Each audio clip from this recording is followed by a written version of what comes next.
બ્રહ્મવૈવર્ત પુરાણની કથાને આગળ વધારી ભાગ 78 ઉદ્ધવનું કથન સાંભળી રાધાનું ચૈતન્ય થવું અને પોતાનું દુઃખ સંભળાવીને ઉદ્ધવને ઉપદેશ આપીને મથુરા જવાની આજ્ઞા આપવી. શ્રી નારાયણ કહે છે કે નારદ ઉદ્ધવના વચન સાંભળીને રાધિકામાં ચેતના આવી ગઈ. તેઓ ઉઠીને ઉત્તમ રત્ન સિંહાસન પર જઈને બેસી ગયા. તે સમયે 7 ગોપીઓ ભક્તિપૂર્વક શ્વેત ચામરો દ્વારા તેમની સેવા કરી રહી હતી. ત્યારે દેવી રાધિકા દુઃખિત હૃદયે મધુર વચન બોલ્યા. રાધિકાએ કહ્યું કે વત્સ, તમે મથુરા જાઓ, પરંતુ ત્યાં સુખમાં રહીને મને ભૂલી જશો નહીં. જો ભૂલી જશો તો આ ભવસાગરમાં તમારા માટે આનાથી વધીને બીજો અધર્મ નહીં હોય. અત્યારે તમે જઈને પરમાનંદ સ્વરૂપ શ્રીકૃષ્ણને મારી બધી વાત કહી સંભળાવો અને મારા સ્વામીને શીઘ્ર અહીં લઈ આવો. ભલા જગતની યુવતીઓમાં કોને આવું દુઃખ છે? શ્રીકૃષ્ણ વિયોગજન્ય દુઃખને મારા સિવાય બીજું કોણ જાણે છે? સીતાને પણ વિયોગના દુઃખનો થોડો અનુભવ છે. ત્રિલોકમાં સ્ત્રીઓમાં મારાથી વધીને દુઃખી કોઈ નથી. બેટા ઉદ્ધવ, કોઈ યુવતીને મારા જેવું દુઃખ છે? ભલા કઈ સ્ત્રી મારી માનસિક વ્યથાને સાંભળીને વિશ્વાસ કરશે? સ્ત્રીઓમાં રાધા જેવી દુઃખી, વિરહ સંતપ્ત અને સુખ સૌભાગ્ય રહિત નારી ન થઈ ન આગળ થશે. વત્સ, જેમના નામ સ્મરણ માત્રથી પાંચે પ્રાણ સંતુષ્ટ થઈ જાય છે તથા જેમના સ્મરણ માત્રથી તે પ્રફુલ્લ થઈ જાય છે અને આત્મા પરમ સ્નિગ્ધ થઈ જાય છે, જેમણે મારો સ્પર્શ કર્યો એટલા માત્રથી જ મને 3 ભુવનોમાં યશની પ્રાપ્તિ થઈ, તે પરમેશ્વરનું કઈ સમૃદ્ધિને પ્રાપ્ત કરીને હું વિસ્મરણ કરી શકું? તા જે 3 લોક પર વિજય પ્રાપ્ત કરનાર રૂપ અને ગુણ ધારણ કરે છે, જેમના રચયિતા બ્રહ્મા નથી પરંતુ જેઓ સ્વયં બ્રહ્માના રચયિતા છે, જે કલ્પવૃક્ષથી પણ વધીને સંપૂર્ણ સંપત્તિઓના દાતા, શાંત, લક્ષ્મીપતિ, મનનું હરણ કરવાવાળા, સર્વેશ્વર, સર્વના કારણ સ્વરૂપ, ઐશ્વર્યશાળી પરમાત્મા છે, તે બ્રહ્મના પણ વિધાતા પોતાના સ્વામી શ્રીકૃષ્ણને કઈ સમૃદ્ધિના પ્રલોભનમાં પડીને હું ભૂલી શકું? તાત બ્રહ્મા, શિવ અને શેષ વગેરે જેમના ચરણકમળનું ધ્યાન કરે છે, તે પ્રભુને હું ક્યાં સુખના લોભથી વિસ્મૃત કરી શકું? પુત્ર, જેમને સ્વપ્નમાં પણ તેમના અનુપમ મનોહર સ્વરૂપના દર્શન થઈ જાય છે, તે બધું જ છોડીને રાત દિવસ તેમના ધ્યાનમાં મગ્ન થઈ જાય છે. તેમના ગુણથી પર્વત પીગળીને પાણી થઈ જાય છે, સૂકું લાકડું લીલું થઈ જાય છે, સૂકા વૃક્ષમાં નવી કૂપણો નીકળી આવે છે, વાયુનો વેગ રોકાઈ જાય છે તથા સૂર્ય અને સાગર સ્થગિત થઈ જાય છે. તે પ્રિયતમને હું કઈ સમૃદ્ધિથી પ્રાપ્તિથી ભૂલી શકું? ભક્તવર, જે કાળના પણ કાળ છે, પ્રલયકાળના મેઘ સંહાર કરતા શિવ તથા સૃષ્ટિ કરતા બ્રહ્માના સ્વામી છે, જે સ્વાધીન, સ્વતંત્ર અને સ્વયં આત્મા નામવાળા છે, તે પ્રભુને હું કઈ સંપત્તિ પ્રાપ્ત કરીને ભૂલી શકું છું? તે શ્રીકૃષ્ણની વિયુક્ત થવાથી તે વિયોગજન્ય દુઃખની શાંતિને માટે કોઈ યથાર્થ જ્ઞાન છે જ નહીં, જેના દ્વારા કોઈ વિદ્વાન મને સાંત્વના આપી શકે. સાવિત્રી અને સરસ્વતી પણ મને સમજાવવા સમર્થ નથી. વેદાંગ પણ મને ધીરજ આપી શકે એમ નથી. પછી સંતો અને દેવતાઓની તો વાત જ ક્યાં છે? સહસ્રમુખવાળા શેષનાગ, વેદોના ઉત્પાદક બ્રહ્મા, યોગીન્દ્રો, ગુરુના ગુરુ, શંભુ અને ગણેશ પણ મને પ્રબુદ્ધ કરી શકતા નથી. કેમ કે જેની સ્થિતિ છે તેની જ ગતિનો વિચાર કરી શકાય છે. જેનો કોઈ માર્ગ નથી તેની ગતિ ક્યાં? સુખ દુઃખ, શુભ અશુભ બધા કાલ દ્વારા સાધ્ય છે, ત્યાં સુધી કે જગતના બધા પદાર્થ કાળને વશ છે અને કાળને નિવારી શકતો નથી. વત્સ, જો તમે વ્રજવાસનો પરિત્યાગ કરીને જવા ઉત્સુક છો તો ઉઠો અને સુખપૂર્વક તે રમણીય મથુરાપુરીમાં જાઓ. કેમ કે લાંબા સમય સુધી શ્રીકૃષ્ણથી દૂર રહેવું એ દુઃખનું કારણ થાય છે.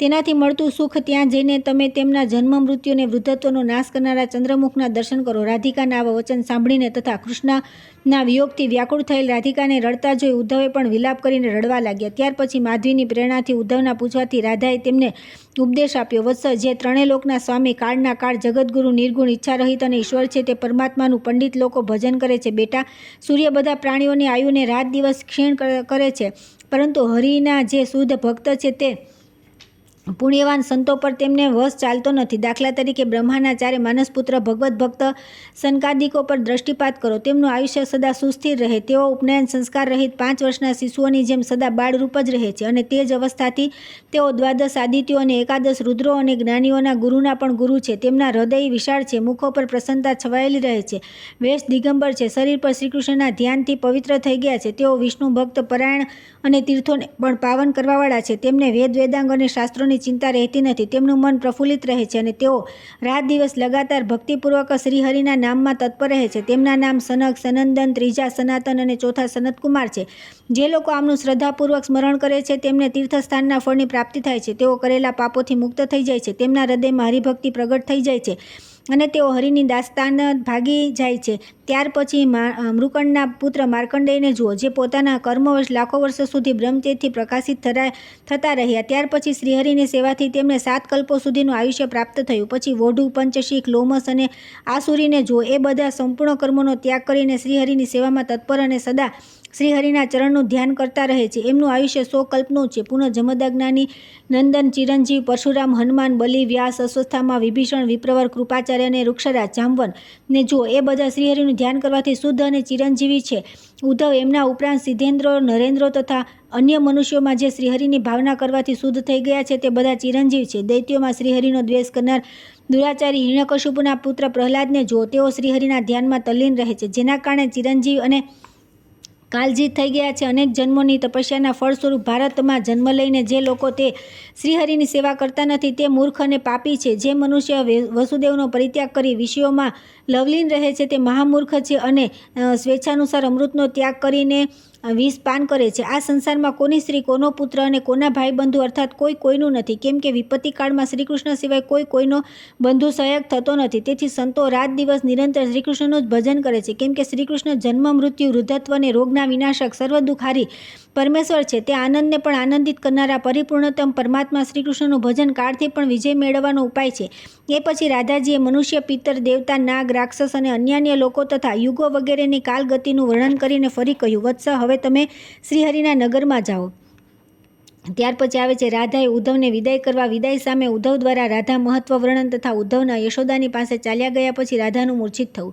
શ્રી નારાયણ કહે છે કે નારદ ઉદ્ધવને જવા માટે ઉદ્યત જોઈને શ્રીહરિના પ્રિયા મહાસતી રાધિકા ગોપી સહિત તુરત સંતપ્ત તથા બહુ જ ઉદ્વિગ્ન થઈ ગયા. તેમનું હૃદય દુઃખથી ભરાઈ ગયું. ત્યારે તેમણે તુરત જ આસન પરથી ઊભા થઈ ઉદ્ધવના મસ્તક પર હાથ મૂક્યો અને તેમને શુભ આશીર્વાદ આપ્યા. પછી કોમળ, દુર્વાકુર, અક્ષત, શ્વેત, ધાન્ય, પુષ્પ, મંગલદ્રવ્ય, ધાણી, ફળ, પાન તથા દહીં લાવવાની આજ્ઞા આપી. ત્યાર પછી ગંધ, સિંદૂર, કસ્તુરી અને ચંદનયુક્ત તથા ફળ પલવથી સુશોભિત જળપૂર્ણ કળશ, દર્પણ, પુષ્પમાળા, પ્રજ્વલિત દીપક, લાલ ચંદન, પતિ પુત્રવતી સાધ્વી સ્ત્રી, સુવર્ણ અને ચાંદીના દર્શન કરાવ્યા. ત્યાર પછી દુઃખી હૃદયા મહાસાધ્વી રાધિકા નેત્રોમાં આંસુ ભરીને ચરણોમાં પડેલા ઉદ્ધવને હિતકાર સત્ય ગોપનીય મંગળ વચન બોલ્યા. રાધિકાએ કહ્યું કે વત્સ, તમારો માર્ગ મંગલમય થાઓ, તમને સદા કલ્યાણની પ્રાપ્તિ થતી રહે, તમે શ્રીહરિનો જ્ઞાન લાભ કરો અને શ્રીકૃષ્ણના પરમપ્રિય થઈ જાઓ. શ્રીકૃષ્ણની ભક્તિ અને તેમની દાસતા બધા વરદાનોમાં ઉત્તમ વરદાન છે, કેમ કે હરિભક્તિ, સાલોક્ય, સારિષ્ટ, સામીપ્ય, સારૂપ્ય અને એકત્વ આ 5 પ્રકારની મુક્તિઓથી પણ શ્રેષ્ઠ અને મહત્વપૂર્ણ છે. તથા શ્રીહરિની દાસતા બ્રહ્મત્વ, દેવત્વ, ઇન્દ્રત્વ, અમરત્વ, અમૃત અને સિદ્ધિ લાભથી પણ વધીને પરમ દુર્લભ છે. અનેક જન્મોની તપસ્યાના ફળ સ્વરૂપ ભારત વર્ષમાં જન્મ લઈને જો હરિભક્તિની પ્રાપ્તિ થઈ જાય તો તેનો જન્મ પરમ દુર્લભ છે. કર્મનો ક્ષય કરવાવાળો તે વ્યક્તિ તેના હજારો પિતરો, માતા, માતામહો, સેંકડો પૂર્વજો, સહોદર, ભાઈ, બાંધવ, પત્ની, ગુરુજન, શિષ્ય અને સેવકનું પણ જીવન અવશ્ય સફળ થઈ જાય છે. વત્સ, જે કર્મ શ્રીકૃષ્ણને સમર્પિત કરી દેવામાં આવે તે જ ઉત્તમ કર્મ છે. જે કર્મ શ્રીકૃષ્ણને સંતુષ્ટ કરી શકાય તે જ કર્મ શુદ્ધ અને ઉત્તમ છે. સંકલ્પને સિદ્ધ કરનારું જે કર્મ પ્રીતિ અને વિધિપૂર્વક કરવામાં આવે છે તે જ મંગલકારક, ધન્ય અને પરિણામમાં સુખદાયક થાય છે. શ્રીકૃષ્ણના ઉદ્દેશ્યથી કરવામાં આવેલા વ્રત, ઉપવાસ, તપસ્યા, સત્ય ભાષણ, ભક્તિ તથા પૂજન માત્ર તેમની દાસતા પ્રાપ્તિનું કારણ હોય છે. સમસ્ત પૃથ્વીનું દાન, ભૂમિની પ્રદક્ષિણા, સમસ્ત તીર્થોમાં સ્નાન, સમસ્ત વ્રત, તપ, સમસ્ત યજ્ઞોનું અનુષ્ઠાન, સંપૂર્ણ દાનોનું ફળ, સમસ્ત વેદ વેદાંગનું પઠન પાઠન, ભયભીતનું રક્ષણ, પરમ દુર્લભ જ્ઞાન દાન, અતિથિઓનું પૂજન, શરણાગતની રક્ષા, સંપૂર્ણ દેવતાઓનું અર્ચન, વંદન, મનોજય, પૂર્વ બ્રાહ્મણો અને દેવતાઓને ભોજન, ગુરુની શુશ્રૂષા, માતા પિતાની ભક્તિ અને તેમનું પાલન પોષણ આ બધા શ્રીકૃષ્ણની દાસતાની 16મી કળાની બરાબરી કરી શકતા નથી. તેથી ઉદ્ધવ, તમે યત્નપૂર્વક તે પરાત્પર શ્રીકૃષ્ણનું ભજન કરો. તેઓ નિર્ગુણ, ઈચ્છા રહિત પરમાત્મા, ઈશ્વર, અવિનાશી, સત્ય, પરબ્રહ્મ, પ્રકૃતિથી પર, પરમેશ્વર, પરિપૂર્ણતમ, શુદ્ધ, ભક્તાનુગ્રહ મૂર્તિ, કર્મયોના કર્મના સાક્ષી, નિર્લિપ્ત, જ્યોતિ સ્વરૂપ, કારણોના પણ પરમ કારણ, સર્વ સ્વરૂપ, સર્વેશ્વર, સંપૂર્ણ સંપત્તિઓના દાતા, શુભદાયક, પોતાના ભક્તોને ભક્તિ, દાસ્ય અને પોતાની સંપત્તિ પ્રદાન કરવાવાળા છે. તેથી અશુભકારક માત્સ્ય તથા જ્ઞાતિ બુદ્ધિને છોડીને આનંદપૂર્વક તે પરમાનંદ સ્વરૂપ નંદનંદનનું ભજન કરો. વેદની કૌથુની શાખામાં તેમની સહસ્ત્રનામ નંદનંદન નામ વર્ણવેલું છે. નારદ આ બધું સાંભળીને ઉદ્ધવને બહુ આશ્ચર્ય થયું અને તે સંપૂર્ણ જ્ઞાન પ્રાપ્ત કરી જ્ઞાનથી પરિપૂર્ણ થઈ ગયા. ત્યાર પછી તેમણે પોતાના વસ્ત્રને ગળામાં લપેટી રાધિકાના ચરણોમાં વારંવાર દંડવત પ્રણામ કર્યા. તે સમયે ભક્તિના અતિરેકથી તેમના બધા અંગોમાં રોમાંચ થઈ આવ્યો અને નેત્રોમાં આંસુ છલકાતા હતા. તેઓ પ્રેમવશ તથા રાધાના વિયોગજન્ય શોકથી વ્યથિત થઈને ઊંચા અવાજે રડવા લાગ્યા. ત્યારે ઉદ્ધવ પ્રત્યે પ્રેમ હોવાના કારણે રાધા અને ગોપીઓ પણ રડવા લાગી. પછી તેમણે ઉદ્ધવને ખેંચીને પાસે બેસાડ્યા, પરંતુ ઉદ્ધવની ચેતના લુપ્ત થઈ ગઈ હતી. તેથી તેઓ બગાસું ખાતા મૂર્છિત થઈ ગયા. તેમની આવી દશા જોઈને રાધિકાએ તુરંત તે કૃષ્ણગત પ્રાણ ઉઠાવીને બેસાડ્યા અને તેમના મુખ પર પાણીને છાંટીને હોશમાં લાવ્યા. નારદ ત્યાર પછી તેમણે વત્સ ચિરંજીવનો આશીર્વાદ આપ્યો. ત્યારે ઉદ્ધવ સ્વસ્થ થઈને ઉત્તમ સભામાં રડી રહેલી ગોપીઓની સામે રાધાને આ પ્રમાણે પરમાર્થ વચન કહ્યા.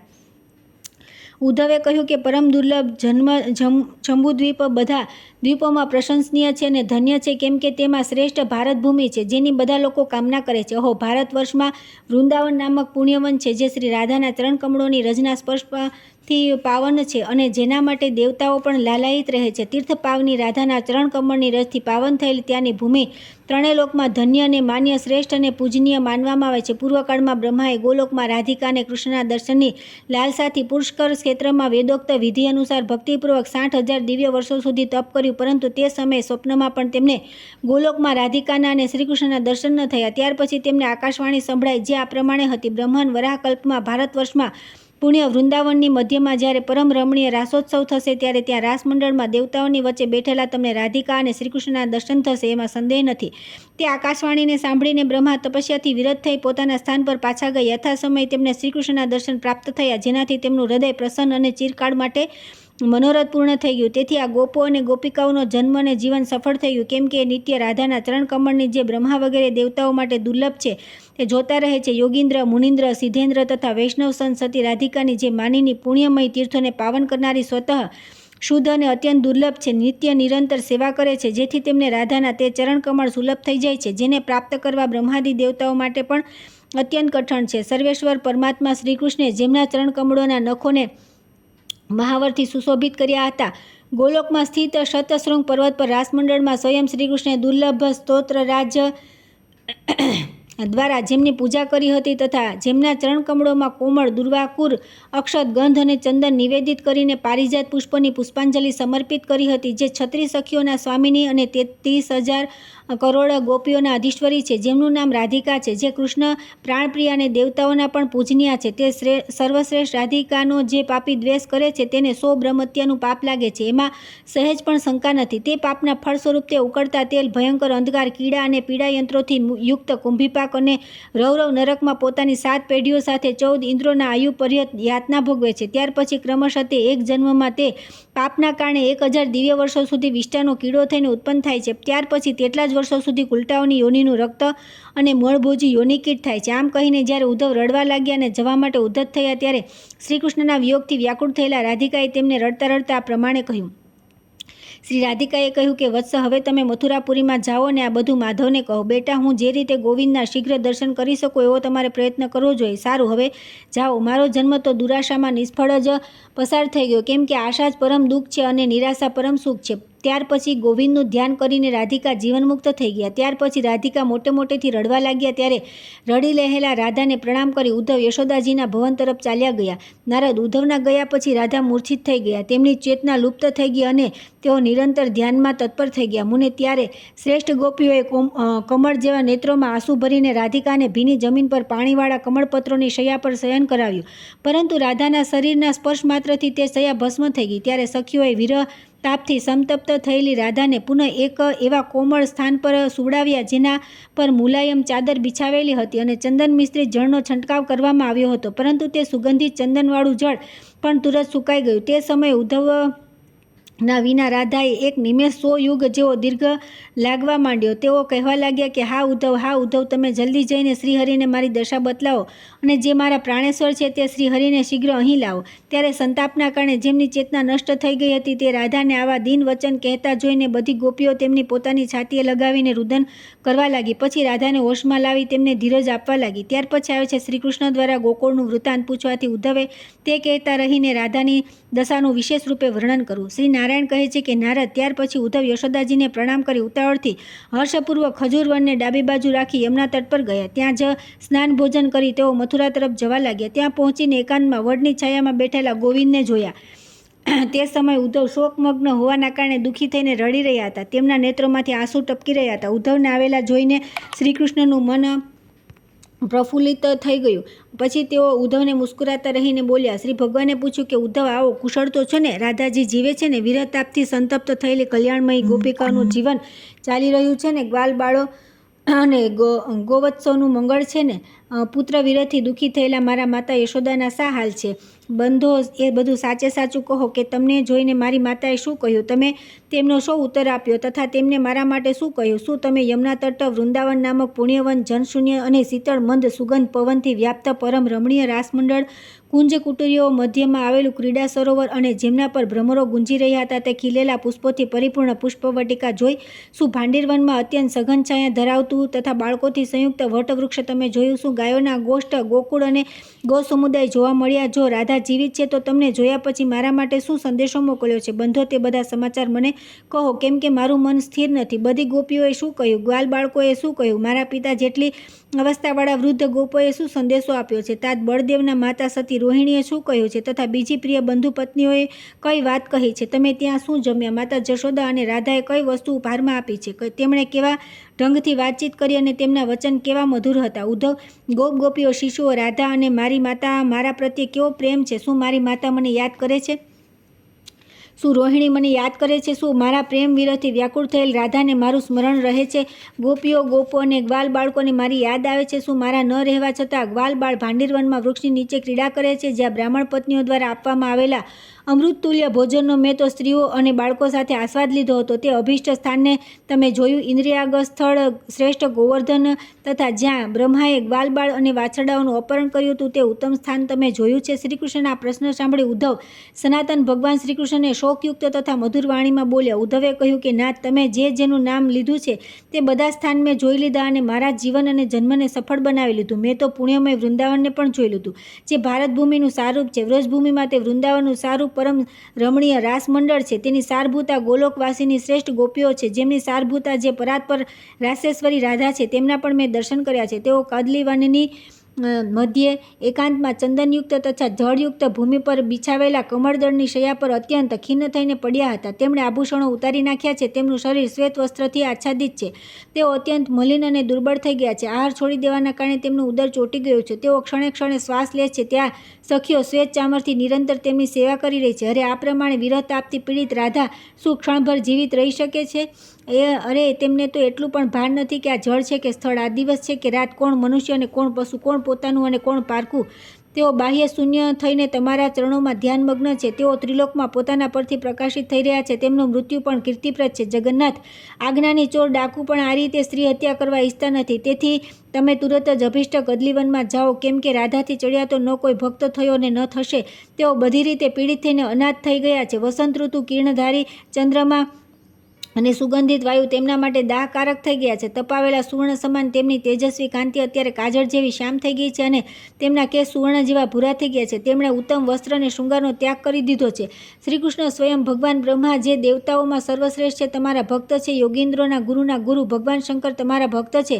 જ્ઞાનીઓમાં શ્રેષ્ઠ ગણેશ અને સનતકુમાર પણ તમારું ભજન કરે છે. ભૂતળ પર અનેક મુનિન્દ્ર તમારા ભજનમાં લાગેલા રહે છે, પરંતુ રાધા જેવી તમારી ભક્તિ કરે છે તેવો ભક્ત બીજે ક્યાંય પણ નથી. રાધા જે પ્રમાણે તમારામાં ધ્યાનમાં તલ્લીન રહે છે તેવું તો સ્વયં લક્ષ્મી પણ કરી શકતા નથી. મહાભાગ, મેં રાધાની સામે શ્રીહરિ આવશે એવો સ્વીકાર કરી લીધો છે. તેથી તમે તુરત ત્યાં જાઓ અને મારું વચન સાર્થક કરો. ઉદ્ધવની વાત સાંભળીને માધવ ખખડીને હસી પડ્યા અને વેદોક્ત હિતકર તથા ઉત્તમ સત્યવ્રતનું વર્ણન કરતા બોલ્યા. ભગવાને કહ્યું કે ઉદ્ધવ, હું તમારા દ્વારા બોલેલા વચનને અવશ્ય સફળ કરીશ. હું સ્વપ્નમાં માતા યશોદા અને ગોપીઓની પાસે જ જઈશ. આ સાંભળી ઉદ્ધવે પોતાના ઘરે ચાલ્યા ગયા અને શ્રીકૃષ્ણ સ્વપ્નમાં વિરાહકુળ ગોકુળમાં જઈ પહોંચ્યા. ત્યાં તેમણે સ્વપ્નમાં રાધાને સારી રીતે આશ્વાસન આપી પરમ દુર્લભ જ્ઞાન આપ્યું. ક્રીડા કરીને તે ગોપીઓને યથોચિત રૂપે સંતુષ્ટ કરી. નિંદ્રામાં પડેલા માતા યશોદાનું સ્તનપાન કરીને તેમને ધીરજ આપી તથા ગોપો અને ગોલ બાળકોને સમજાવી માનવીએ તેઓ પુનઃ ત્યાંથી ચાલ્યા ગયા. ત્યાર પછી આવે છે ગર્ગજીનું આગમન અને વસુદેવજીના પુત્રોના ઉપનયન માટે કહેવું. તે જ પ્રસંગમાં મુનિઓ અને દેવતાઓનું આવવું, વસુદેવજી દ્વારા તેમનો સત્કાર અને ગણેશનું અગ્રપૂજન.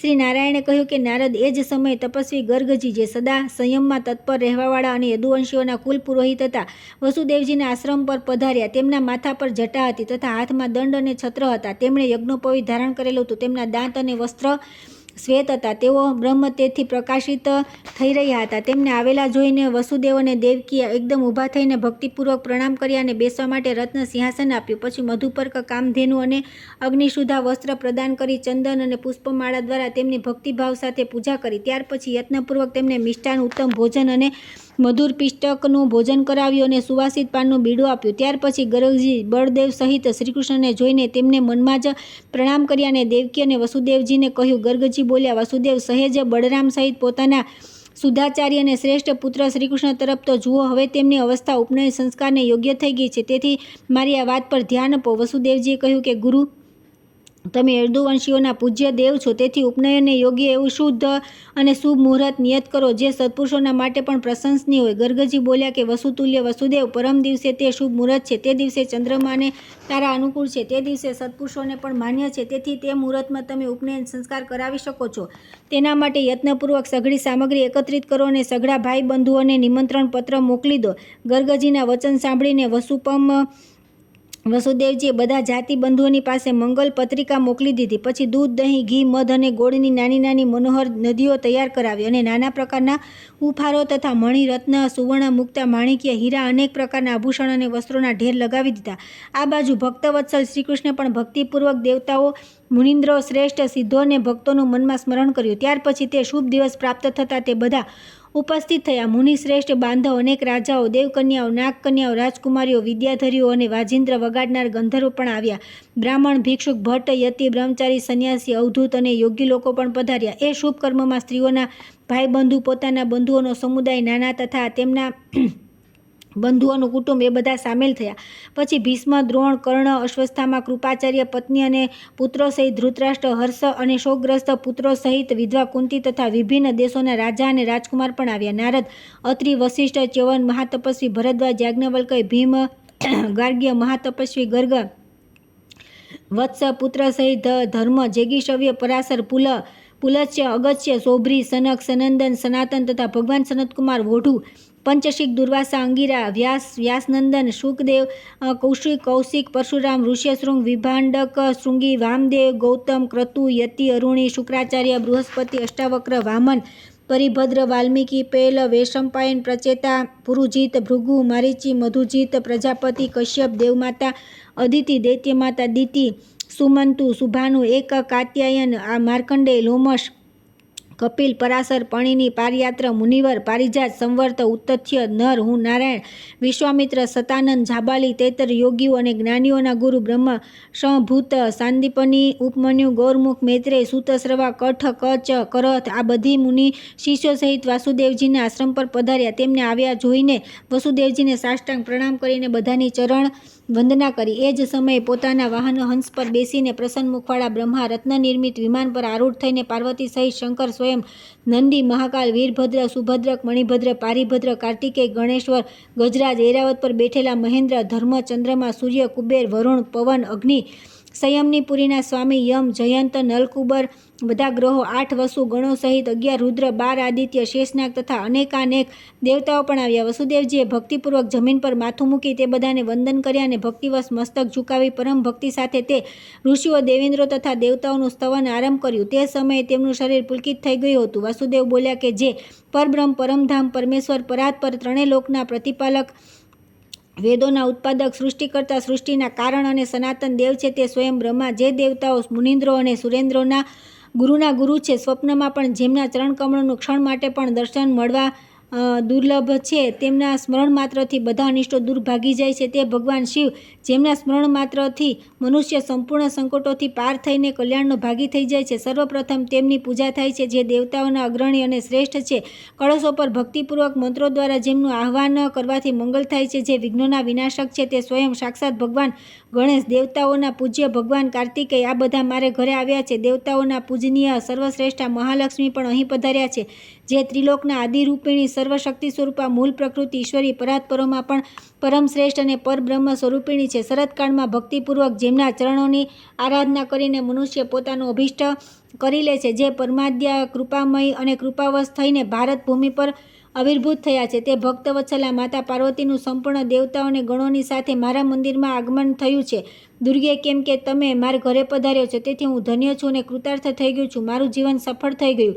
આ પ્રમાણે વસુદેવજીએ ગળામાં વસ્ત્ર વીંટાળીને હર્ષપૂર્વક ક્રમશઃ પરસ્પર બધા દેવો, મુનિવરો અને વિપ્રોની સ્તુતિ કરી અને તેમને પૃથક પૃથક શ્રેષ્ઠ રત્ન સિંહાસનો પર બેસાડ્યા. પછી ક્રમશઃ અલગ અલગ તેમની વિધિવત પૂજા કરી. ત્યાર પછી ભક્તિપૂર્વક રત્ન, પ્રવાલ, મણિ, મોતી, માણિક્ય, હીરા, ભૂષણ, વસ્ત્ર, સુગંધિત ચંદન અને પુષ્પમાળાઓ દ્વારા બ્રહ્મા વગેરે દેવતાઓ, મનુઓ, બ્રાહ્મણો અને પુરોહિત ગર્ગજીનું એક એક કરીને વરણ કર્યું. ત્યાર પછી તે શુભ કર્મના અવસર પર બધાના મધ્યભાગમાં સ્થિત એક રમણીય રત્ન સિંહાસન પર ગણેશજીની પૂજા માટે વરણ કર્યું અને જેમાં 7 તીર્થોનું જળ, પુષ્પ, ચંદનયુક્ત શીતળ સુવાસિત સ્વર્ગ ગંગાનું જળ, પુષ્કરનું પુણ્યમય જળ અને સમુદ્રનું જળ ભર્યું હતું. તે સુવર્ણ કળશથી તથા શુદ્ધ પંચામૃત અને પંચગવ્યથી ભક્તિ ભાવ સહિત મંત્રોચ્ચારપૂર્વક ગણેશને સ્નાન કરાવ્યું. પછી અગ્નિશુદ્ધ વસ્ત્ર, રત્નના આભૂષણ, પારિજાત પુષ્પની માળા, ગંધ, ચંદન, પુષ્પ, રત્નોની માળા અને અંગૂઠી નિવેદિત કરી નારદ ત્યાર પછી જે સમસ્ત દેવતાઓને અધિપતિ, શુભકારક, વિઘ્નોના વિનાશક, શાંત, ઐશ્વર્યશાળી અને સનાતન છે તે પાર્વતી નંદન ગણેશજીની વસુદેવજીએ સ્તુતિ કરી.